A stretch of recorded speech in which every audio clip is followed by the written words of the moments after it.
We join the many well-wishers of Ms. Rose Balajay for the success of the Benefone product launching.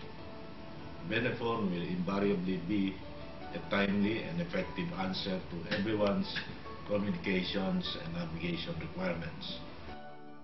I would just like to congratulate Ms. Rosario Balajay. This is an opportunity again for us to help the economy, because I truly believe that it's not only the agricultural sector that gives us hope, but also our communications infrastructure.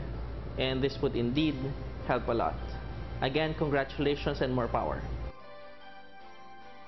I would like to congratulate Multitel International Holdings Incorporated, headed by its President and Chairman, Rosario Balajay, for being the first in Asia to introduce a revolutionary phone with a combined GSM and global positioning system. The launching of Benefone is very timely, as it addresses the needs of a vibrant global society. Once again, congratulations. Congratulations to Multitel International Holdings Incorporated, headed by its President and Chairperson, Mrs. Rosario Balajay, for launching Benefone, competition to the telecommunications system industry in the Philippines, and will further reduce prices at affordable levels to the consumers. Congratulations again. Magandang gabi po sa inyong lahat. Sa ngalan po ng mamamayan ng lungsod ng Makati, kasama na po ng pamaluan, kami po ay nagpapaabot ng pagbati. Ito po ay kasama na rin ang aming congratulations kay Mrs. Rosario Balajay. Kami po ay umaasa na sa paglulunsad po ng produkto nito mga kumpanyang ito, lalawak po ang paggamit ng mga bagay-bagay para sa ikaunlad po ng ating information technology. Mrs. Balajay, congratulations po muli. Ito po ang inyong kumpanyero, si Senador Rene Cayetano. Alam ba niyo itong hawak ko?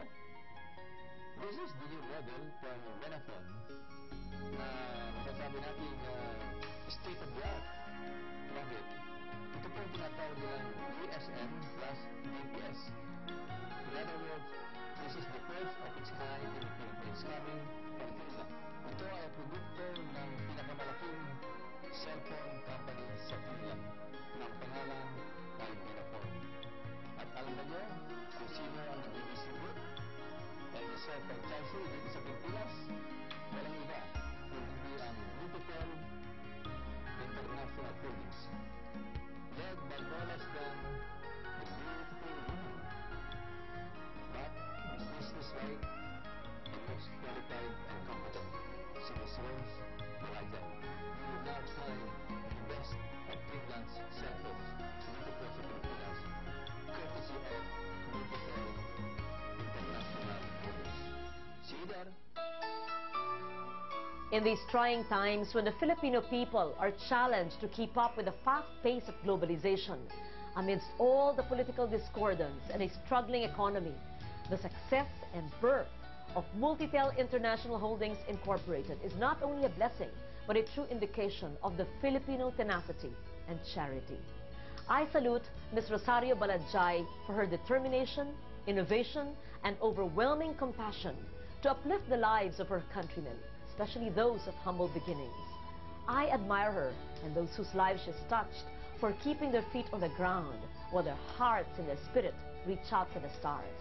I applaud her for having successfully built a formidable business founded on humility, generosity, integrity, and perseverance.